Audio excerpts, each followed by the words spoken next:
shades. Got my handy dandy cup. I don't really have the best lighting or whatever, but yeah. Hopefully everybody's doing good. Um,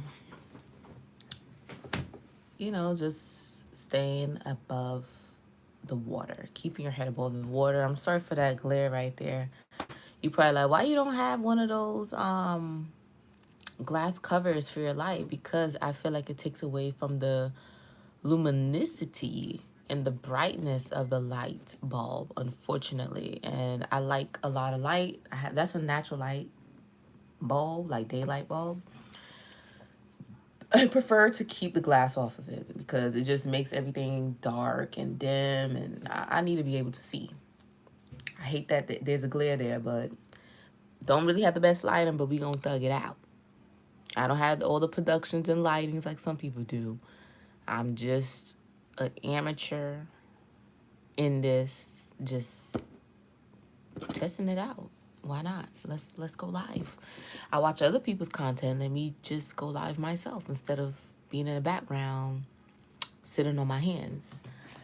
I feel like I'm worthy of being listened to. Yeah. But yeah, I'm just here doing my hair. I wash my hair every week. And if you're like, what? If you're not black, then you wouldn't understand that. Our hair doesn't get as oily as other people's hair. Of course, as a black person, you could wash your hair more frequently. Probably it's not necessary to shampoo it as much, but you could definitely, dip your head under some water more than once a week. You could do it twice a week. That's good if you're like co-washing or rehydrating your hair and your scalp, cleansing it. Like our hair and our scalp don't really get dirty unless there's like buildup from product, and of course with time, that's what happens.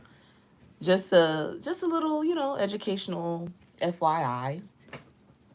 Because some people, especially those who are not black, they like to come and talk crap, and they don't really know anything about black hair. Honestly, they don't even know anything about black people other than what is fed to them through media, right? Propaganda and media. Most of these people that aren't black don't have no interpersonal relationships with black people. They can't tell you anything about what we do, who we are, other than what they see on social media, and then they create these generalizations.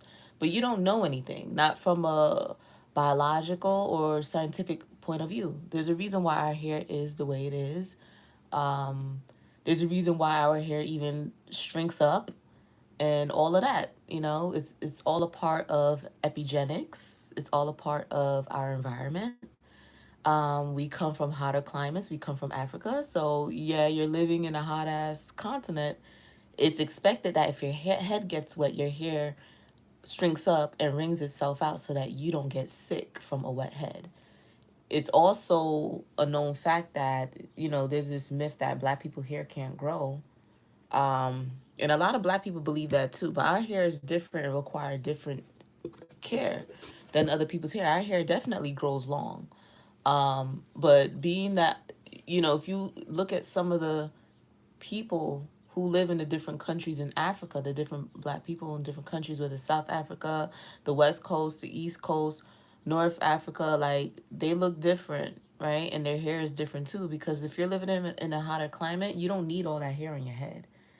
So a lot of times they will have like less body hair, and even their hair is shorter. Like they don't care about having long hair because long hair is not necessarily like a beauty standard for a lot of tribes and people that come from some of those states in Africa. It doesn't. Some of those countries in Africa. It doesn't matter. Um, Hello, who's saying Judith Capita? I like your tattoo.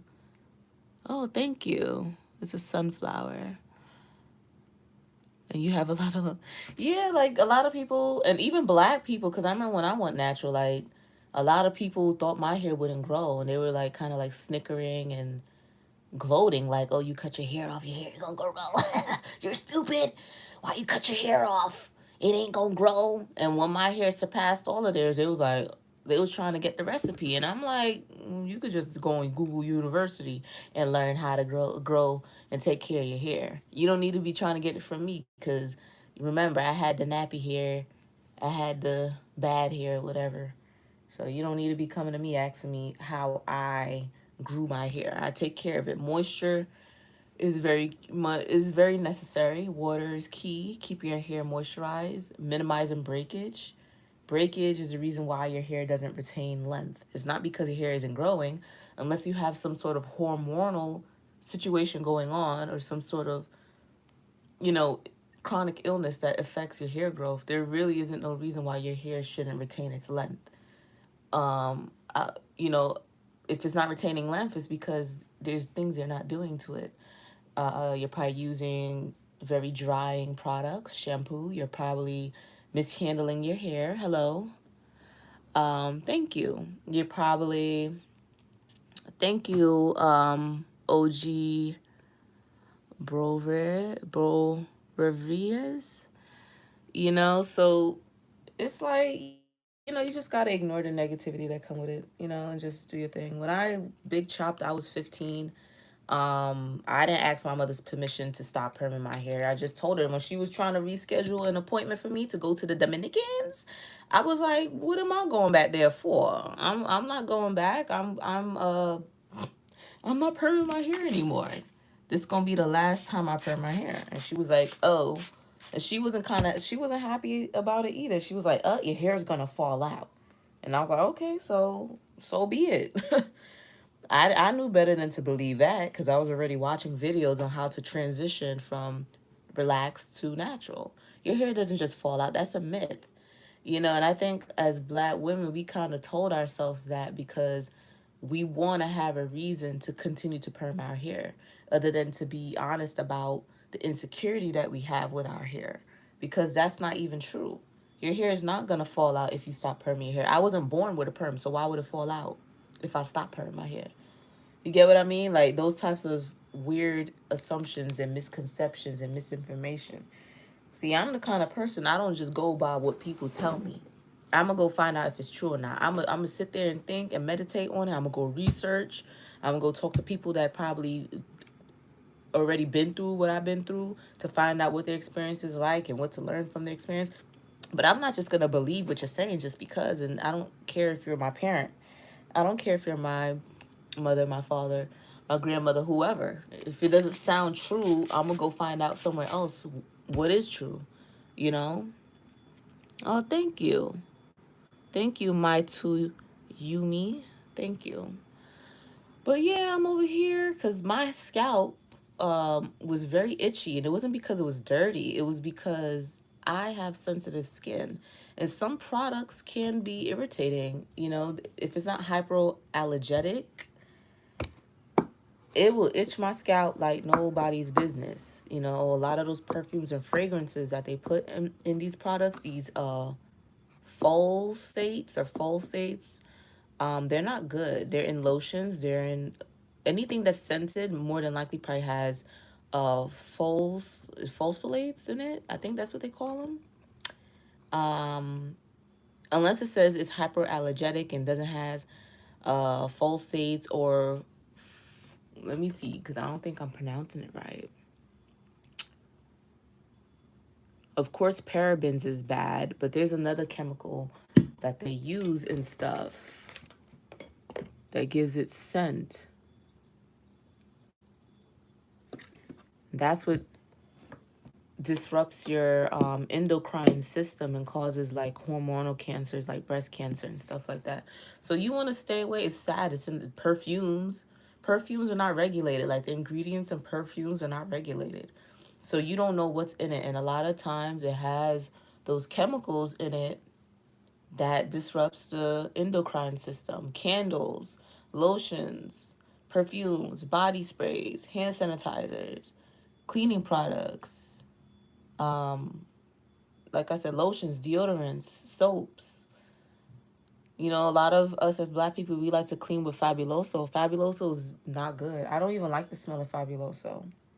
I'll use some Murphy some liquid, you know, the Murphy floor cleaner. I'll use that, and I'll use bleach. And there's so many other brands out there that is made from biodegradable products that doesn't have all those chemicals in it. You know, it's just giving the illusion that the house smells good, but you should use real herbs and fragrances and resins and stuff like that, and incense that are made from real herbs and plants and twigs and bushes, and burn that instead. Don't be burning these Bath and Body Works and all these other candles and Yankee Candle, and those candles have chemicals. People ask me all the time about my natural afro hair and how they do my hair. It like makes me frustrated and I don't know what to say. Yeah, a lot of times black people ask those questions, and it's because for so long we haven't, as black women, we haven't been dealing with our natural hair. We've been perming it, we've been pressing it, we've been texturizing it. We've been doing everything but getting to know our real texture. So they always, I had black people ask me that too, even black men. They ask me, oh, how do you manage? It's probably a lot, you know, get tangled up. And I said, no, it doesn't get tangled up, because when you do your hair a certain way, you see me, I'm using conditioner. Apply the conditioner. The hair's already damp. Handy dandy spray bottle. You apply the conditioner, right, to the ends of the hair. Okay. See how shrunk it was, how much shrinkage it had, and now I put conditioner on it, gives it some weight so that the hair hangs. You start at the ends of your hair. You don't just rip through it. And when you get a knot and you can't get the knot out, don't be afraid to snip. You know, black people hate themselves. It's just a real thing, you know. Um, in the wake of the whole India Arie and Young Miami situation, the first thing that a lot of black women started doing was attacking India Arie's look, saying how she's ugly, saying that she needs to go do her hair, and how she makes music for ugly people. So that just shows the anti-blackness and the racism, the internalized racism that dwells within a lot of us. But a lot of us don't like how we look. A lot of black women don't like their hair. They don't like how they look. I had a black woman tell me the other day, while I was sitting in the waiting room, she told another black woman sitting next to her, as if I couldn't hear her, but she knew I could hear her. But she thought, you know how like those hood rats are, they like to talk crap about other women who are directly right there because they looking for a problem, right? So she said to the other black woman, oh, look at her hair. Why it look like that? It look ugly, and making up her face. And she had this, you know, that stupid piercing on her lip, or was it right there? That little ball piercing right there. I'm just looking at her with this ugly, stiff wig on her head that she probably paid $20 for at the beauty supply store from them Asian people that don't like you and probably pities you because you sitting there spending your money on a wig. Up under that wig, I know she don't got no edges. And up under that wig, I know she don't got no hair. So you calling my hair ugly and nappy. And it's like, at the end of the day, if a black man says that and say, oh, I don't date black women because their hair is ugly and nappy, their hair don't grow, it stays short.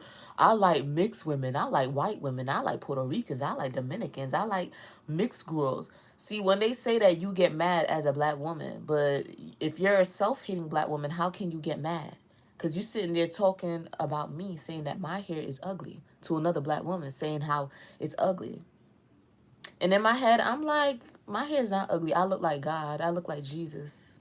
I look exactly how I'm supposed to look. And if you got a problem with the way I look, go tell it to God. Go tell God that. Because black people, especially those performative Christians, they always like to talk about how God is great and God is omnipotent and God is just so good and great and they so grateful for God. But when it comes to how you look and your anti-blackness, I guess God made a mistake when he made you the way you look. Because I met a black, I remember when I was in high school, there was this Southern girl. She's originally from the South, but I live in New York. And she was like, oh, I could never do my hair like how you got it. I don't want to look like Frederick Douglass. But this is a Southern young black girl who is raised up in church, raised up in Christianity, but you're sitting here saying, well, I could never wear my hair like that. I don't want to look like Frederick Douglass. It looked too nappy. No, I got to get a perm. And I'm just thinking to myself, oh, so do you also let God know? Well, God can hear you.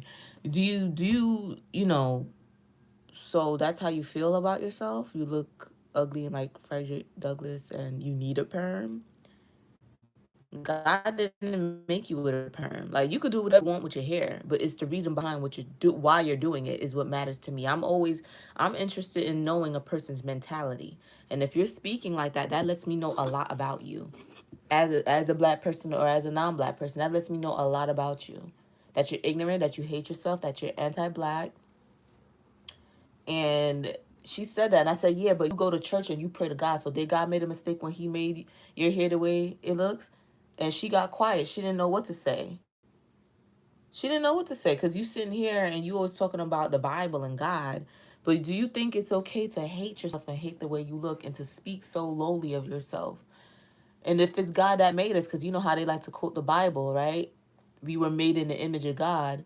So if it's God who made us, did God make a mistake when he made us with this nappy hair, dark skin, big nose, big lips? What happened? What happened? Because we so Christianified and we always bringing out God. But when it comes to how we look and our self-esteem and our confidence, it seems to we speak so highly of God until it comes to our hair and how we look as black people. They're quick to chastise you for being an atheist or being spiritual or not going to church or not being a performative Christian like how they are, but they don't the way how they live and see themselves, they're not really living as though they really know who God is. Most black people I know, they only go to church, and this even applies to people that's not black. They only go to church because they don't want to go to hell.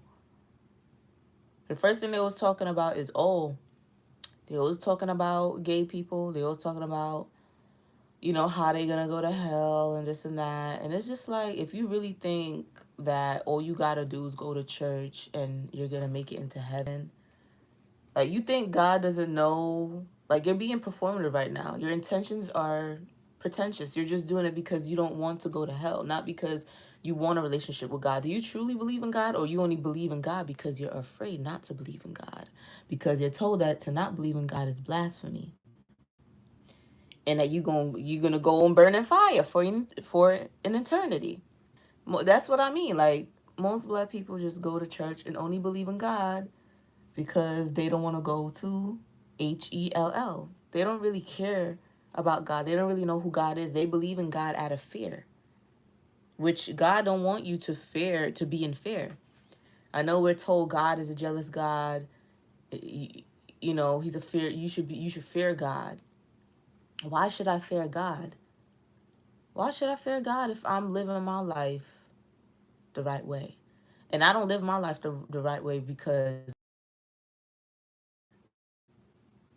I don't want to be punished by God. I live my life the right way because that's just what sits right with me on a spiritual level. You feel me? For a lot of people, they don't do good because they're motivated by it solely as an individual. They only do good because they have been told to do good, but they're performative. They're not doing good because they want to. They're doing good so that they don't, you know, so that they don't, I guess, reap the consequences of not doing good. But if you're being performative and it's not genuine, it counts for nothing. People could tell when you do things because you're being performative. That's like being a performative person when it comes to generosity. You only do nice things for people because you want to look like a good person, or you don't want to feel guilty. You're a people pleaser, or because you've been raised to do it. But that's people could tell that's not who you truly do it for. People could tell when you are hesitant, when you're reluctant, when it's performative. You want to be seen as a good person. You want to be perceived as a good person. You want the person that you're doing it for to think, oh, this is such a good person, but you're not. A lot of times, a lot of those people that I've dealt with that are like that, they only do it because they want to be able to come back around and ask you to do something for them. Oh, thank you. Watch my videos. I live in America and I live in New York City. I'm a New York girl or woman. I'm a grown ass woman. But yeah, I live in New York. New York. Born and raised in New York. Yup. Queens get the money. Even though I'm not really attached to my city, I'm not really attached to my borough. Like, I just see New York as like this big wonderland, like this weird alternate universe. Like, New York is such a weird place in a good and in a bad way. Like, it's very, if you're someone that has social anxiety, and it could be challenging being out here in New York because there's a lot going on. People are aggressive. People are very nonchalant. They're very desensitized a lot of times. They're cruel. They're mean. They don't really have any kind of etiquette. Um, pushing and shoving is very normal here. People don't say excuse me a lot of the times. It's kind of like common practice. You're on a bus, you're on a train. People, you could push someone. I'm not saying that you should because everybody's not going to respond the same way. You could push past someone without saying excuse me or saying a word to them, and they won't snap. But I don't do that because I don't like people pushing me. I don't push people. I say excuse me, and gracefully squeeze through. But a lot of people don't do that here. And you can't get mad because it's kind of like pointless. But yeah, there's just a lot of hypocrisy being a black person that, is walking a different path. That's going against a lot of the stereotypes of generational curses, the ignorance, the self-hate. You really realize that a lot of us don't like ourselves. Black women don't like we complain as black women as a collective about black men not being attracted to us, not being loving towards us, not being considerate towards us. But a lot of black women aren't considerate to other black women. You ask a lot of black women about their relationships with their mothers, their grandmothers, their sisters, or just, in the workplace, doing business on the street. Like, we're not very kind to each other. And I could speak on this from my own experience. Um, I am used to a lot of the bull crap in New York, but that doesn't mean I like it. And I damn sure ain't staying here. I'm not retiring here. I'm leaving New York. I'll come and visit for the beef patties and the jerk chicken and the empanadas and all the cultural foods. Like, it's so culturally rich. I love it here. There's so many different shops. There's a lot of fashion and boutiques here. New York is like an art exhibit. Like, you could find just about anything in New York. You feel me? All different types of people, cultures, businesses. You could find a Pilates class, yoga. You could find a boxing, pole dancing. Um, I forgot what they call it when you dance in the air, but you use like fabric. I forgot what they call that. But there's so much to do here. You could take so many different types of art classes and cooking classes. There's so many museums here, a lot of different restaurants here. It's beautiful for that, but I just feel like, especially after 2020, which was a reset spiritually, economically, politically, socially, like it really, I mean, it's the Walking Dead, especially in urban cities like New York. When these type of things are done systemically, it really shows. And being in the inner city is probably like the worst place to be when these things are happening. When catastrophes are happening, when global changes are happening, because you get to see the raw, uncut nature of it all, and it's rough. Like, that's why there's so many like mentally ill people, spiritually afflicted people on the streets of New York. And you're like, damn, every time I see a video in New York on social media, it's always somebody crashing out, and that's because we live in the inner city. There's a lot of noise here. There's a lot of pollution. You have to intentionally be someone that is going outside and getting fresh air, especially with these cell phone devices. Just stay in the house and doom scroll and watch brain rot stuff, and they kind of just live. We don't. I will say this: people, whether they're in New York or not, I'll just say all across the board globally, it's like we live in a time now where the cell phones is our companion. We don't, a lot of times in public spaces, we'd rather pull out our cell phone than to, tap somebody on the shoulder and get to know who they are and make friends and make connections. We don't socialize with people. We rather socialize on a Discord. We rather get into these group chats, go live like how I'm going live. You know, you stay in your own little bubble in the comfort of your home. And you know, that's just that. It's summer here, so it is about, I think it's like at least 82, maybe like I'll say like 82 degrees. Today's not as humid, it's a little humid, but the humidity has died down. It was crazy. Um, it was crazy. 2 weeks ago, the humidity was off the chain. But the humidity is good. You can see I'm in my sports bra in my house clothes doing my hair. I don't have the AC on. I don't have the fan on. It's because I don't need it. Because it feels good. The air is breathable. If it was hot, like it was yesterday, because yesterday was kind of cooking. And I live on a top floor. So when you live on a top floor, it's kind of like everything builds up and you feel all the heat, all the humidity. No, it's not 99 degrees. It's like, it definitely has to be in the 80s. I rode my bike earlier. It's not 90s. It's a beautiful day. The air quality is good, and you're not going to be all nasty and sweaty as soon as you jump out the shower, which that's the kind of weather that I like. I don't like when I just wash my ass, I jump out of the shower, and I'm sweating. Like, what is going on? I like to be dry and not sticky. Okay? Dry and not sticky. But yeah, it's just a lot of hypocrisy. You realize we're not kind to each other. And as women, if we want things to change in terms of our relationship with men, black men, as black women, we have to have better standards. We have to have better camaraderie amongst each other. There's too much competition, there's too much insecurity. A lot of us seek male validation to the point where we are willing to endanger ourselves. We are willing to endanger our children. We are willing to risk a lot simply over a man, a black man. We black male worship a lot. And I know a lot of people don't like Cynthia G, but in her content, she speaks about this stuff and it's true. I've seen it firsthand how a lot of black women have ruined their lives chasing behind a black man.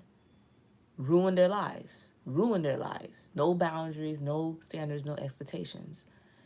You know, they could sleep with you unprotected. Meanwhile, they're running the streets with dozens of women or men or whatever they identify as, they, them, she, her, it, respecting everybody's pronouns. But yeah, it's like people,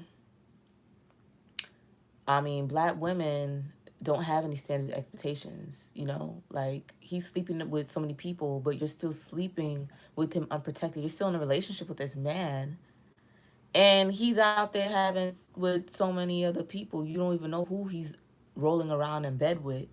And you are not doing anything about it until, unfortunately, God forbid, you in the doctor's office and they telling you positive with XYZ. By that time, it's over. By that time, it's too late. What are you waiting for? What are you waiting for? You're waiting for them to be honest with you? Do you honestly want honesty? Because I've tried to be honest with black women, and you know what happens to me as a black woman being honest with black women? I get ostracized for it. I get crucified. I get penalized. I get isolated. I'm bullied. We like to gatekeep. And if you start falling outside of the lines of what is the norm when it comes to being a black male worshiping black woman, you are hated. If you're a black woman with standards that speak up and you don't pacify black women or men, no one's gonna like you.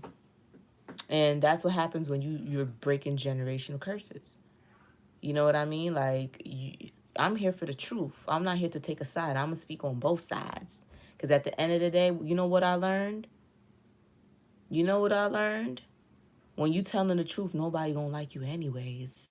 So I don't need to be seeking validation from black women or men or from black people as a collective. Because at this point in time, it's not even about us and our big old asses. It's about these children, these babies that unfortunately are going to have to reap the mistakes and the sins and the ignorance and the denial Generations and generations that we have been in. It's time to wake up. I don't have any children, but if you're a black woman with children, you have a son, you have a daughter, you need to be doing better so that they don't follow in the same footsteps that you have. We got to break the generational curses. We got to stop being resistant to the truth. We got to stop resisting accountability as black women. As mothers and sisters and grandmothers and aunts and nieces and daughters and friends or lovers, you just got to stop. Hello. You just got to stop. You feel me? A lot of them don't like to be held accountable. They don't want to have those uncomfortable conversations about what happened when someone is essayed and there's a PDF file in the family, in the church, on the block. It's like they try to sweep it under the rug. And a lot of times those types of women choose the man over the child. And these are the same women that are going to church and talking some God, God, God.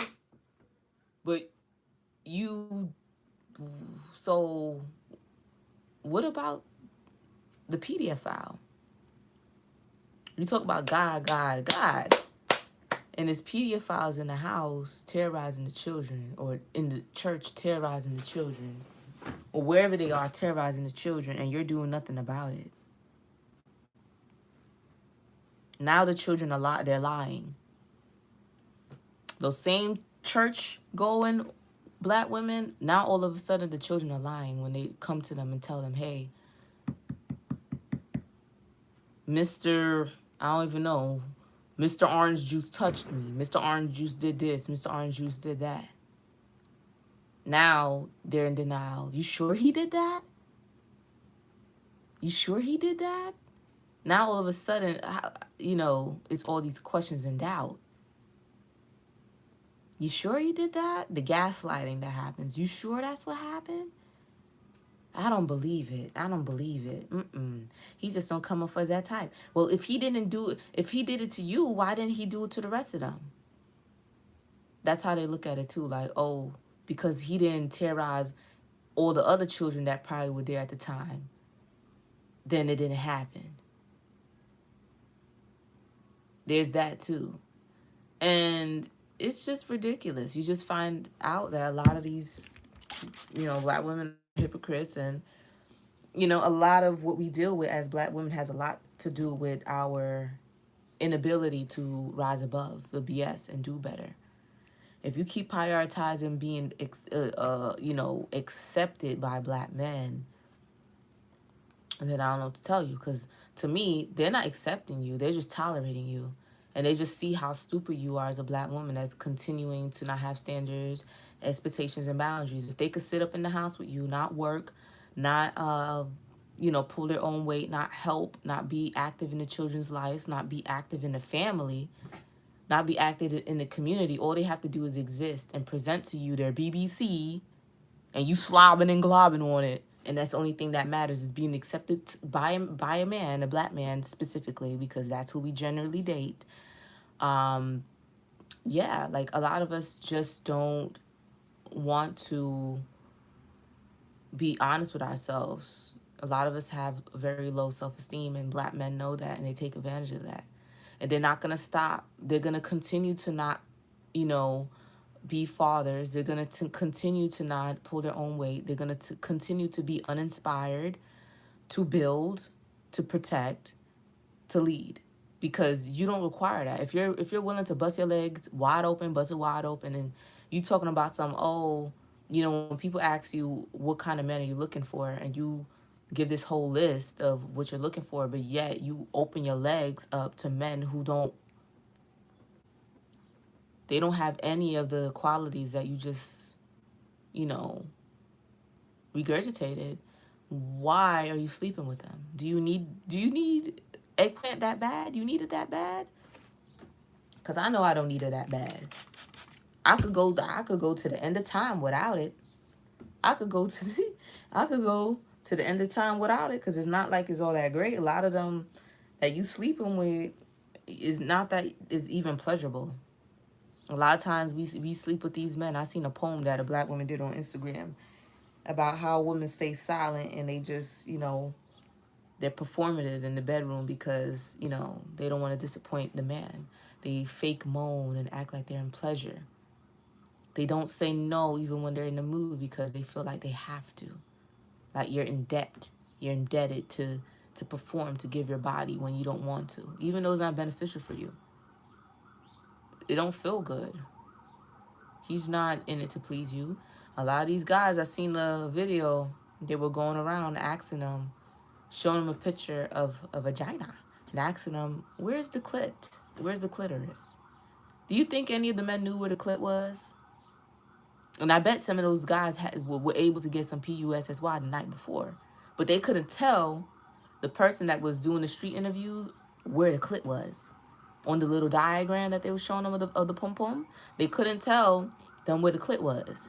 But we, as women, are still having with men that we're not even enjoying the sex. So why are you doing it?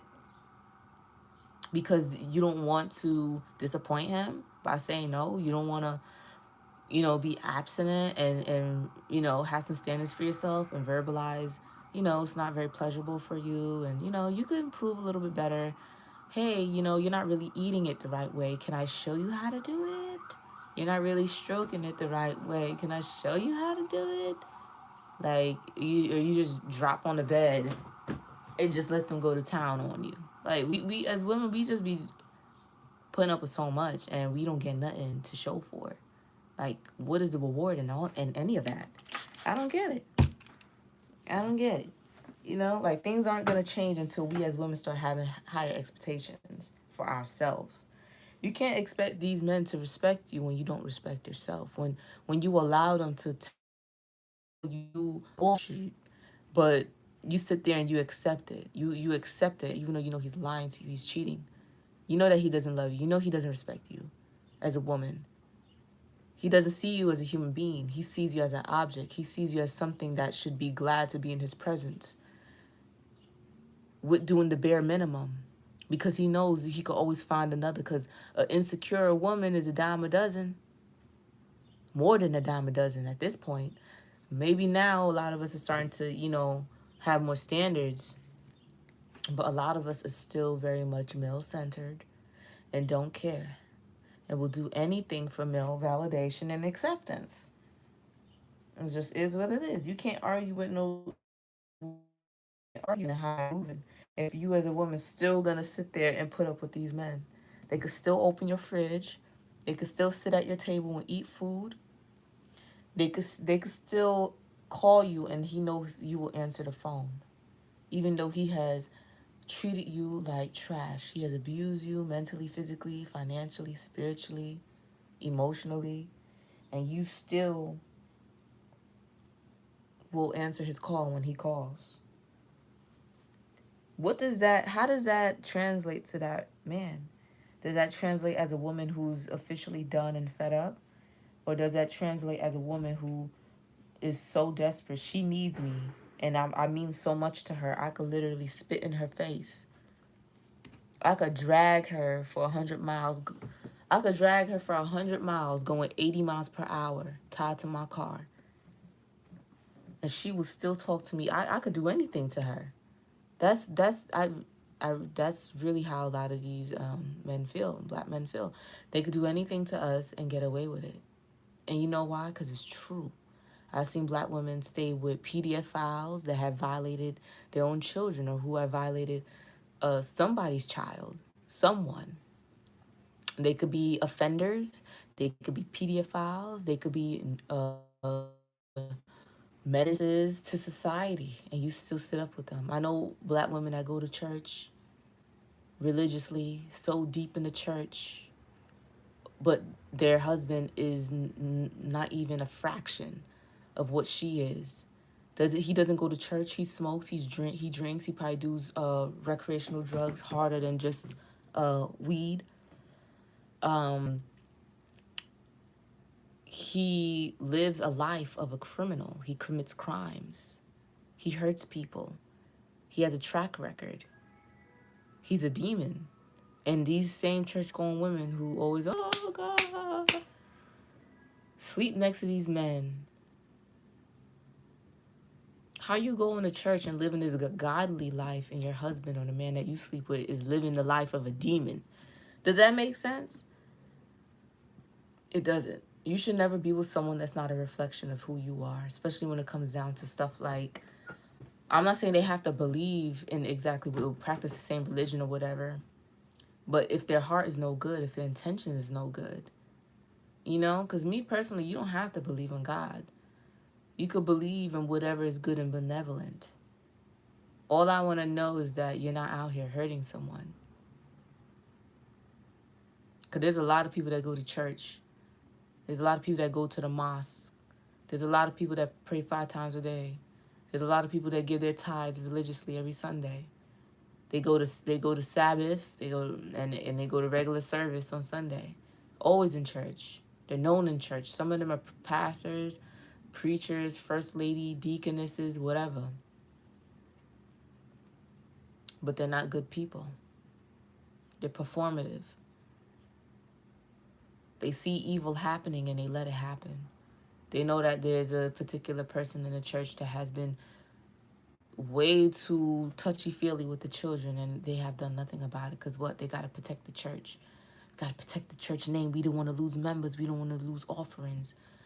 You know, we can't tell that pastor such and such is doing XYZ to the children or has done XYZ to the children. We got to protect his image. They'll protect that pastor's image. They have done it and they will continue to do it. Plenty of cases like that. It's sad. You know, and as someone that is going against the grain, a lot of times you don't get a lot of support. You're the enemy. And that's why we live under a system in so-called Babylon where it's being ran the way it is. Because the truth is not honored. The truth is not respected. The truth is not regarded in a way in which you would think it should be. And as a people, Black people, we always talk about keeping it real, keeping 100. We have all these little taglines about being honest and keeping it real, but we don't keep it real. The moment you start keeping it real as a Black person, you become hated. You become the enemy. You become the problem. And they'll do whatever they gotta do to get you to shut up. Whether it's figuratively or literally. Whether it's even by lethal force. If your mouth is that lethal to or that detrimental to what they got going on, they'll take you out to protect what they got going on, to keep the secret a secret. So being someone that is really about morals and ethics and morale without the backing of an organized religion, because that's the reason why a lot of us do what we do. We don't do it because we genuinely want to see a better world, and we believe it's right to do the right thing. We do it because we don't want to go to hell. You're performative. And performative behavior and actions counts for nothing. Nothing. A lot of people think hell is a place where you burn for an eternity. Hell is here. When you keep reincarnating into different lives, into different bodies, into different names, and you don't know why you're here. Or rather, you tell yourself you don't know that because you're not living in your purpose. That's the curse. That's the sin when you keep coming here. Lifetime after lifetime, reincarnation after reincarnation, you don't know why you're here. Or you refuse to do what you are supposed to do when you come here. The consequence to that is when you have to keep getting reincarnated into a body that is exposed to sickness, to harm, to violence, to the vile of this earth, where anything is possible, good or bad. Because we already know that yin and yang, light and darkness exists here. So people think hell is a place you go for not doing the right thing.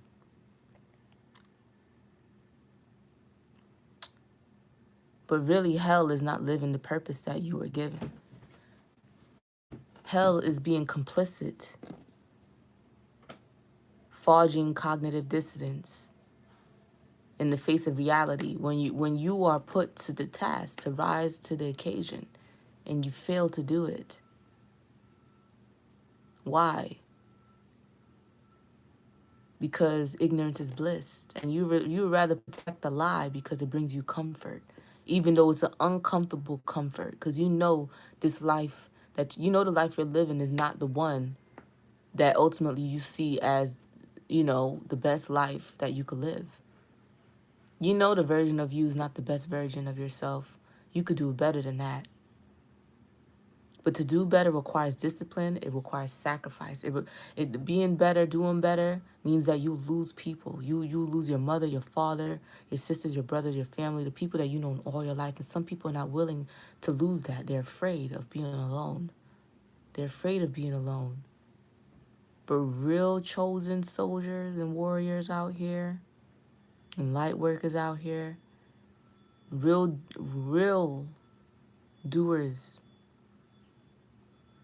of God, chosen people, they're not afraid of being alone. They're not afraid of being ostracized because they know that they're not alone. And they know that there's nothing to fear. And this reality that we're living in is not the real one. It's not the last one. So we're not afraid of losing anything. 'Cause what is there to lose? What is there to lose in a world of illusion? This is not your forever home. Earth is not your forever home. This is a place that you're just here for the time that you're given. And and if you really appreciated your life and saw it as a blessing, you would do what's expected of you. You would take it seriously. You wouldn't let people waste your time, and you wouldn't live a lie, and you wouldn't tell a lie, and you wouldn't protect the lie. But what we do, we protect it, we live it. We don't want to face the truth. You're afraid of being ostracized. You're afraid of losing family. You're afraid of losing social support. Because truly to be out here, holding people's feet to the fire, you become the enemy. A lot of people they're not ready for that.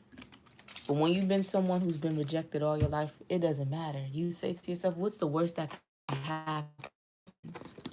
You go to sleep good at night because listen, you're not living a lie. You don't tell no lies. You don't protect no lies. You living in your truth.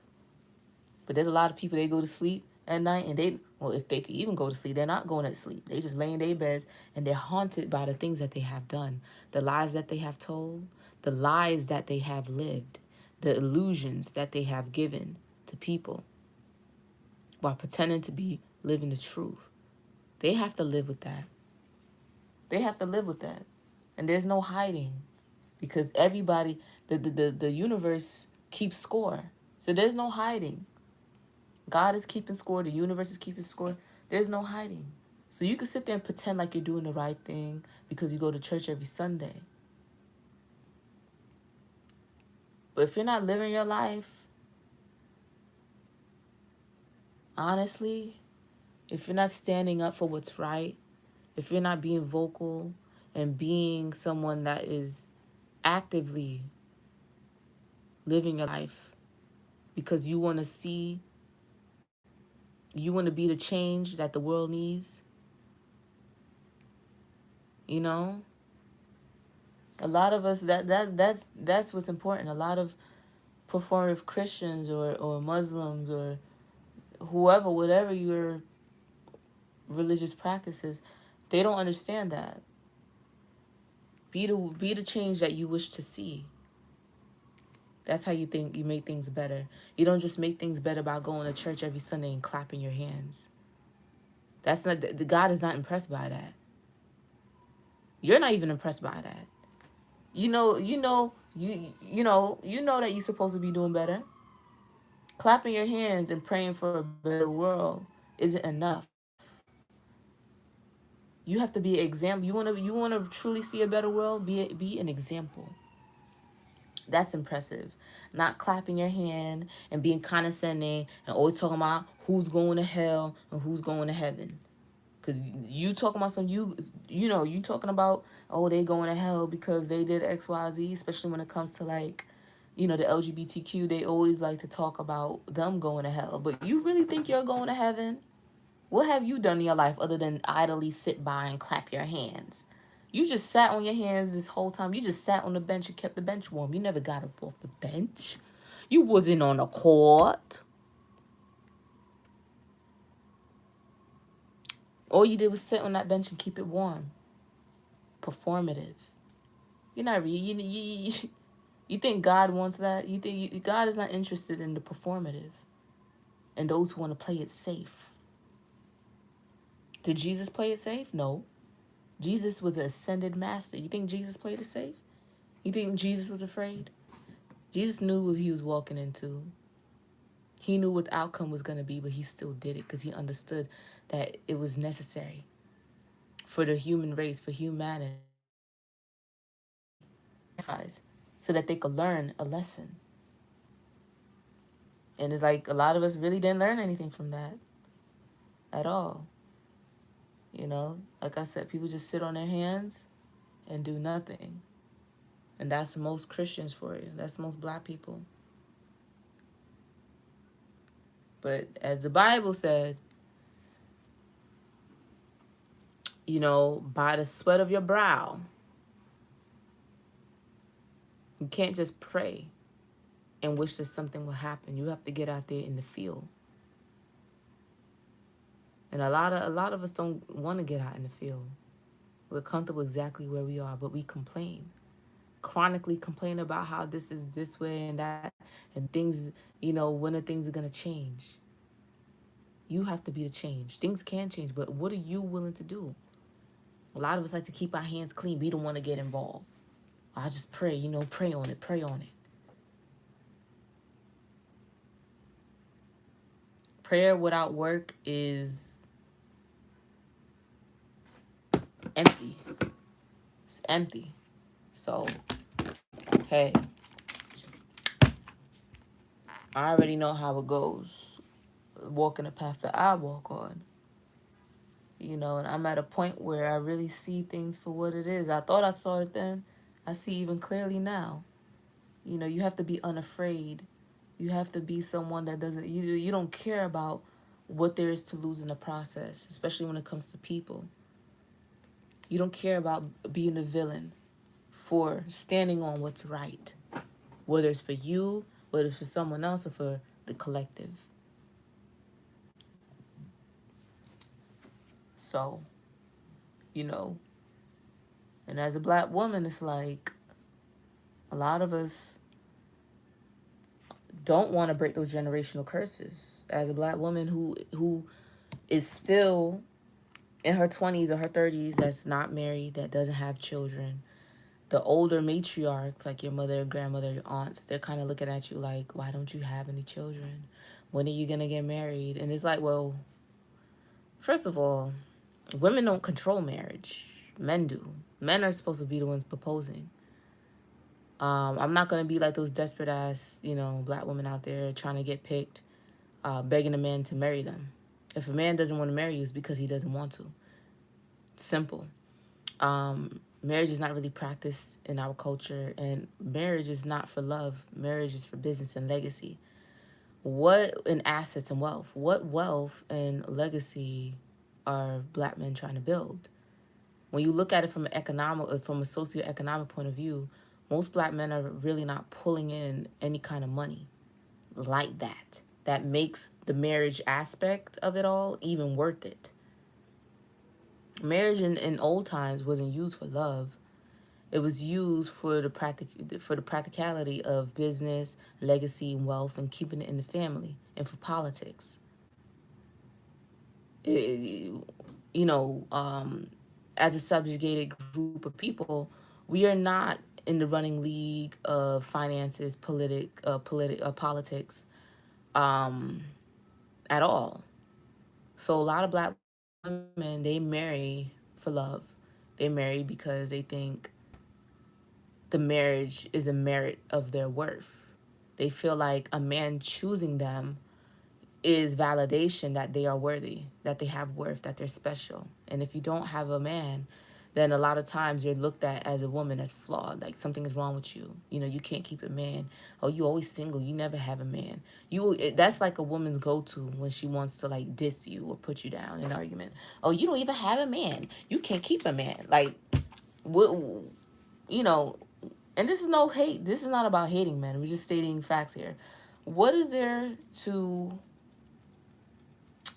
brag about when you're with a man who's a cheater, a liar, who's lazy, and who doesn't want to be an active father in his children's life, he doesn't care about family. Most black men aren't interested, they're not family oriented. Um, they're living their lives in a very sedated state, spiritually, mentally, emotionally. They're just kind of just sleepwalking through life, not really fully consciously aware of anything. They're a shell of, if you could even call it a shell of who they are. They don't even know who they are. They participate in escapism, drugs, alcohol, promiscuity, and a lot of black women, we do it as well. You know, if you were driven by purpose, you wouldn't be out here just letting any man run it up in you like that. As a woman who has something to lose, you wouldn't even be excited at the thought of partnering up with the majority of the options that you have, because you understand that it's a liability and how detrimental it is to your future. You will understand that. You will understand that historically we have been we are so far removed from who we used to be. I'm talking centuries worth of being removed from what we used to be to what we are now. And we think we could just skate past all that and have functioning relationships with each other as black woman or black man. It's not going to happen. If we're not willing to sit down and have a conversation about how slavery and the effects of slavery has shaped us and affected us to these people who we are now, that would be a step forward to getting somewhere, to being progressive. If we were more open, if we were more educated on how historically, how racism has shaped us on a pathological level, on a gene, on a biological level too. Like, it has changed our genes. We carry that trauma. We carry that trauma. It's imprinted on our DNA. So to think that we could just get up and just be these people and we could just mirror the lifestyle and assimilate to a society and culture that wasn't built for us, that wasn't built by us. And when I say it wasn't built, well, it wasn't built for us. We built it, damn sure, our blood, sweat, and tears, by force. But it's not built for us to enjoy. It's not built for us to be efficient. This system is not, so the standards and expectation of being a man or a woman under white supremacy or white domination as a black woman or man, you really think you're gonna see you really think it's gonna be easy? It's not, because it wasn't built for it to be easy for you. When they were building this, they didn't have you in mind at all. So the expectations of what it is to be a functioning woman or man under a system that was not built for you, we have to kind of create our own expectations, our own culture, and stop trying to mimic westernized culture or what white people have given us, because it is not meant to work for us. Not collectively, not generally. Like, some of us are able to make it. We see examples of that. And that's amazing. That's beautiful that some of us are still able to push past the roadblocks and the red line and the red taping that we are subjected to, that they try to keep us within. We are able to move past that and be great and have businesses and create wealth and legacy. But a lot of these matriarchs, they really don't get it. They don't really understand that there's a shift. And a lot of us young black women who are single, who are childless or child free, we are not putting up with what they put up with. We're not making excuses for black men. We're not being desperate. We understand that it's detrimental and a hazard to have men around who don't want family, who don't want partnership, who don't see you as a human being. That's dangerous. But a lot of our matriarchs, they don't have self-esteem. They have lived their life pretty much predicated upon how many men they can seduce, how many men can tell them they're beautiful, how many men they could get to date them, how many men they could get to sleep with them, how many men will impregnate them. So they look at you like, why aren't you desiring that? Why aren't you chasing that? Why aren't you prioritizing that? And as a woman who's in her femininity, why should I be chasing that? Marriage and children is a choice. Dating is a choice. It's not a necessity. It's not a must. I don't have to date anybody because if my goal is not children, why am I dating anybody? You know, as black women, we oftentimes get chastised for being sexually irresponsible, right? And we're told, you know, use condoms, use birth control, always getting pregnant, choose better. So when you choose better by not choosing what is presented to you, and the thing is, people like to gaslight us. Black men like to gaslight us by say choose better. But when we do that by not choosing them, they like to say, you know, like they like to say choose better as if there's anything to choose from. They know that most they know that most of them aren't up to par. They know that the majority of them aren't living the life that they should. The same ones telling you to choose better have baby mamas. The same ones telling you to choose better have lied to a black woman just so that they could get her to sleep with him. He sold her a dream. He sent the representative, as T.S. Madison would like to say. He sent the representative when it was the beginning honeymoon phase of the relationship. He lied to you and presented you with a fictitious personality and persona so that you could let your guard down so that you could carry on with this relationship. But had you known that he was full of crap, or if you had paid attention to the red flags, you would have been dropped the idea of you and him being anything because you would have saw that he was fake and pretentious and he was a manipulator. He was a trickster, just giving you an illusion, trying to fit into what he believes you would approve of as a partner. You know, he's selling you a dream. He's coming off as a nice guy or Mr. Right because he wants to get in your pants. And that's what a lot of them do. So the same ones telling you to choose better have sold a dream to a woman before, have sent their representative to a woman plenty of times. They probably already have children. They don't take care of them. And they themselves don't value relationship. They don't value family and they don't value marriage. So when they tell you to choose better, it's coming from hypocrites who want to continue. These men are hypocrites. They want to continue to do wrong as black men in their so-called communities to black women without being held accountable. So that's their way of gaslighting you by telling you to choose better. You know, meanwhile, they're out there doing exactly what you're trying to stay away from by remaining single and child free. You know, and the matriarchs, they don't understand that. Your grandmothers and aunts, they don't understand that. They're on us. Why am I? Do I really think I'm some sort of unicorn? No, I don't. Like, it's okay if you think you're special.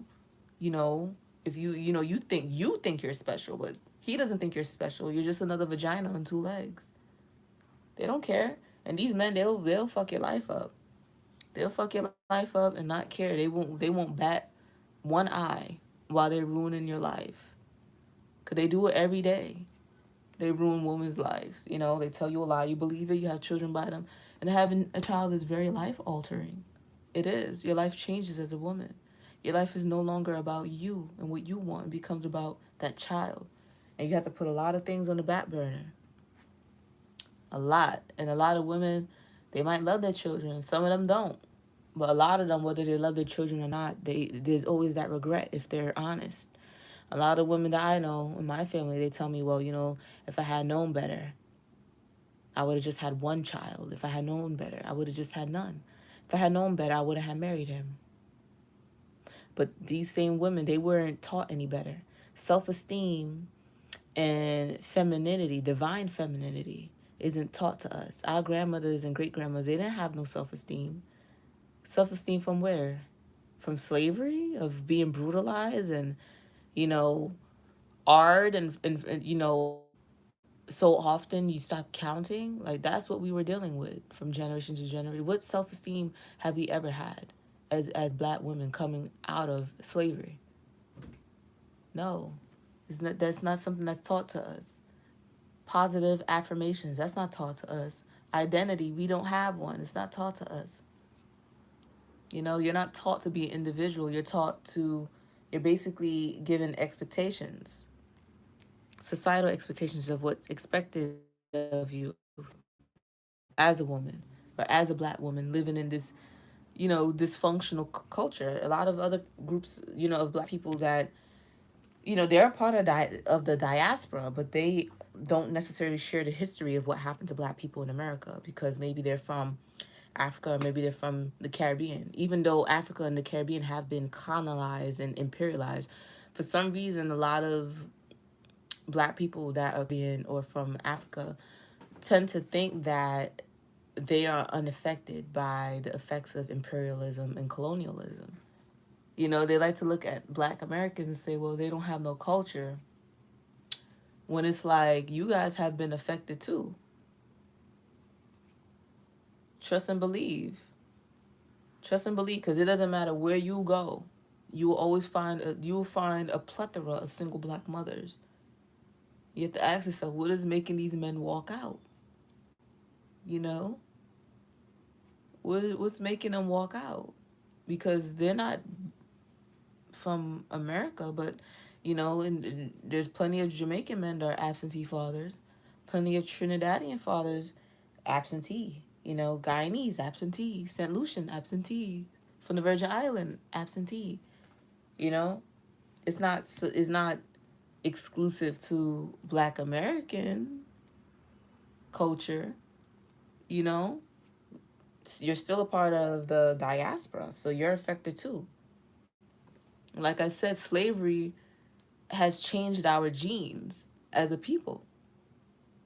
That trauma has imprinted on our genes, and it has changed the way that we think, the way that we socialize, the way that we feel. That's why there's so much undiagnosed mental illness in the so-called black community. It's a result of slavery. There's a psychologist named Dr. Joy or Dr. Grace, and she made a book called Post-Traumatic Slave Syndrome. A lot of black people aren't consciously aware of how slavery affects us on a daily basis. We really just think it just happened so long ago. We don't really understand the psychological or biological effects of it. You know, how trauma changes your genes, how it changes your brain. It does. How those memories are still there. You might not have lived you might not have lived through the transatlantic slave trade, but you still carry the genes from your ancestors who have. So that's why our behaviors still mimics. It's a response to the trauma. The absentee father, the black man walking out, the promiscuity. Always sleeping around, but talking about some. Oh, I just got a high sex drive. I'm a man. No, it's because of slavery. It's because of how you have been sexualized. Um, how you have been objectified for your BBC. Um, porn. Like the corn industry makes a lot of money off of black men and women. Ebony corn and the BBC and the big booties, and they make a lot of money. They make a lot of money. Mandingo. Yeah. The fetishization of it all. Dehumanized. You're narrowed down to just a phallus on legs. And a lot of black men don't see that. They don't see it as them being objectified. They brag about it. They like to be talked about and regarded for having those big penises. But if that's all you bring to society, that doesn't bother you? It doesn't bother you that you're only known for your BBC and nothing else. When other groups of men are mentioned, no one is mentioning the size of their penis. They're mentioning the things that they're doing politically and socially and economically, how they're shaping the world.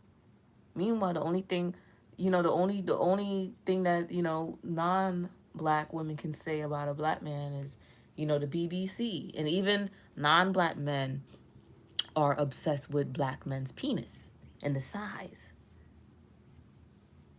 It's weird. But that's a part of slavery and how we have been sexualized in media and in society, white media and in white society.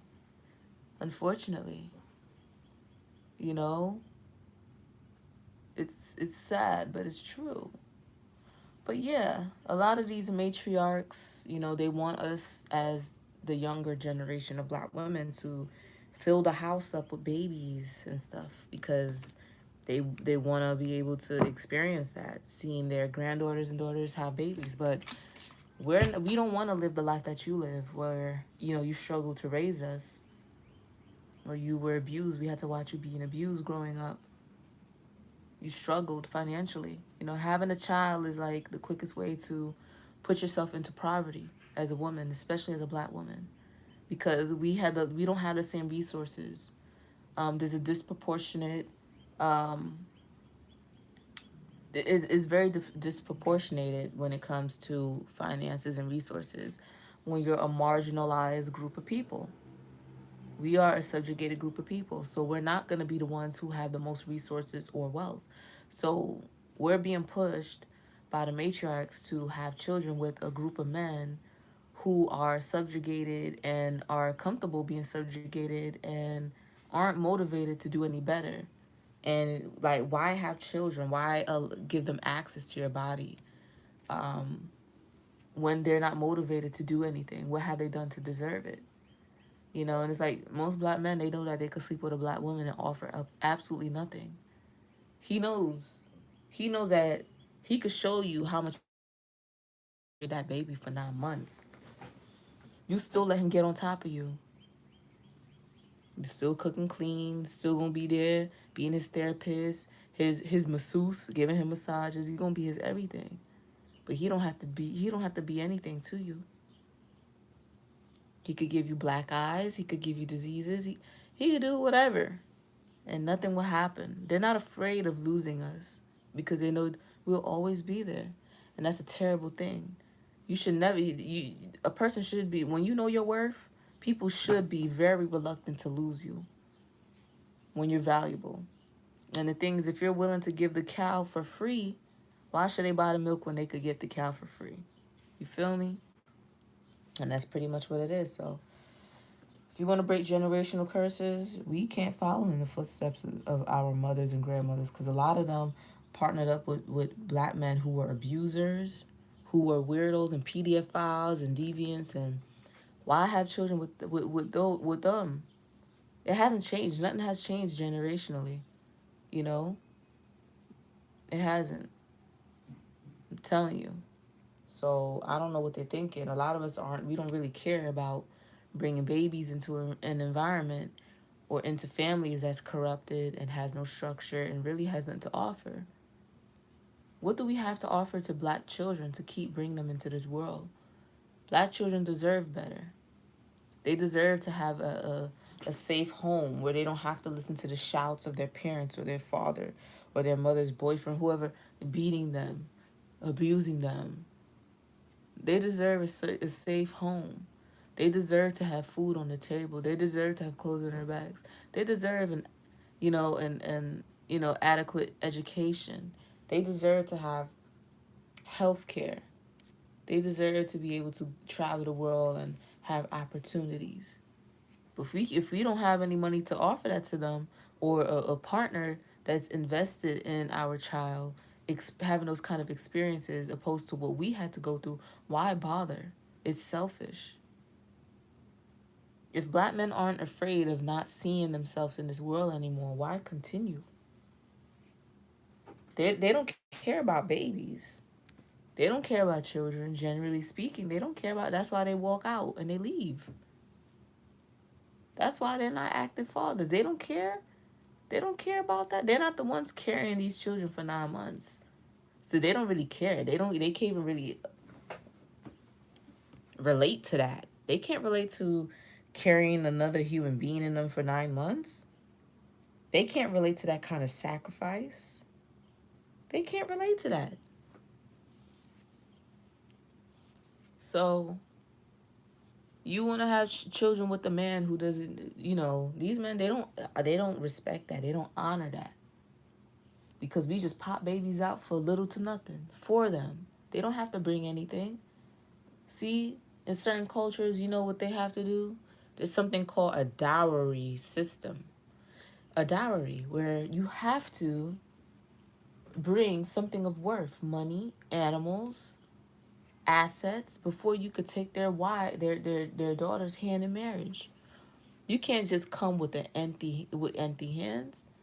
And we don't really have that as a group of people. Maybe certain tribes, certain cultures, they do that, but generally speaking, a lot of us aren't really practicing, um, you know, a diary system. Me personally, I damn sure would have to have a diary. You have to upfront give me some money for me to push a baby out to you, for you or to marry you. Because as a woman, marrying a man, dealing with a man is probably like the biggest gamble you ever take, as someone once told me. You don't know who he's gonna be, what he's gonna do, how well he's gonna perform as a father, as a partner, how reliable he's gonna be. Having children is so life altering, financially, physically, emotionally, mentally. So yeah, there should be some sort of payment put down, because children are expensive, and it could really lead you into poverty. A lot of these men, they don't understand that. They feel slighted, like, oh, I should have to pay. Everything is about money. Even before money was a thing, resources has always been a thing. And you can't raise a family on nothing. You can't feed a family with empty hands. You can't show up empty handed and expect food to be on the table. So whether you were out there on the field tilling the land, now we live in modern society. You have to go to work to get a paycheck to then go into the store and buy the items and buy the resources and pay your rent to have a roof over your head. It's still the same. You have to provide resources to women and children. That's just how, if you want to have a family, that's just how it is. You want to play the role of a man. You want to live the role of a man until it actually requires you to start, until it comes to that, to providing and protecting. Now you feel like it's too much work. Now the world is unfair. As if a woman having a child is easy. It's not. Your body changes and your life is no longer your own. And the thing is, men could walk away. Women, we generally speaking, we don't walk away. Some do give their children up to social services, but a lot of us don't abandon our children. We do the best we can. We stay, even though a lot of them honestly didn't want to, because I know a lot of mothers who are terrible mothers, or terrible caretakers to their grandchildren or nieces and nephews, but they're just doing it because they don't want to live with the stigma of being a deadbeat mom. A lot of women stick around because they, it's more socially accepted for men to be deadbeats, but not women. But it's wrong to abandon children. It's wrong. Even as a woman, it's wrong. It's wrong to just, if you can't help it and you just going through hard times, and it's best for them to be in protective care, even though we all know that a lot of children end up abused in the system, then, you shouldn't just drop them. You should, get your life together and go back for those children, But it's just, make sure you're having children for the right reasons. Don't let nobody pressure you into having a child as a black woman.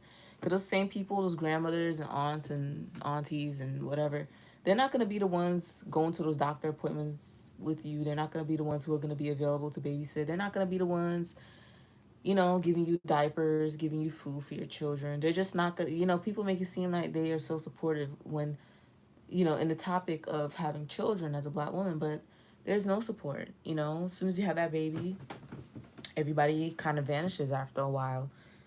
They'll play with the baby and say how cute the baby is, but okay, you got to go back to work and there's nobody to watch the baby.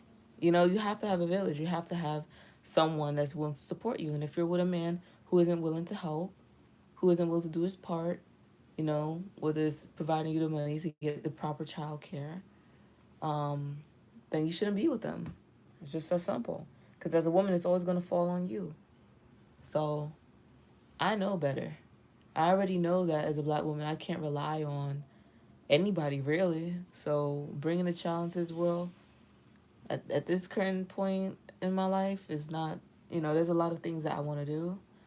And why cut that short for the sake of having a child?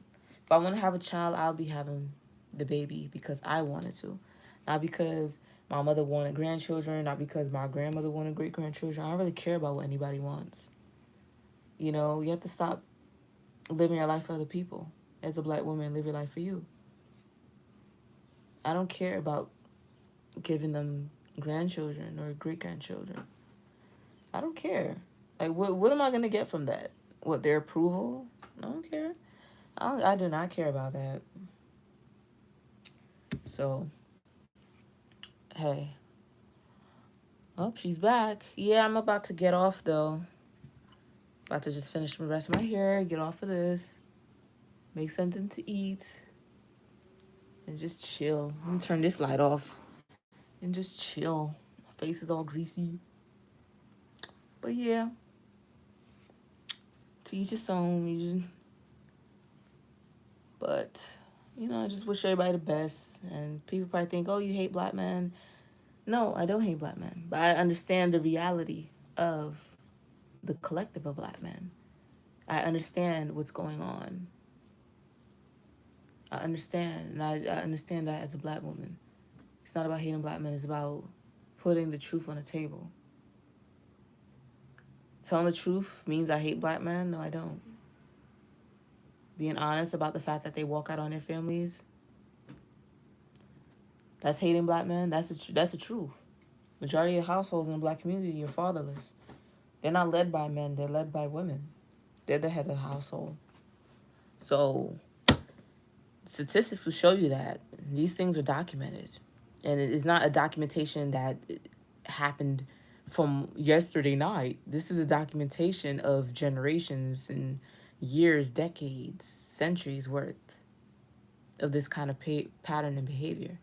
And as a black woman, I'm just telling that other black women, just choose wisely, be careful, and yeah, just don't make the same mistakes because you're gonna suffer.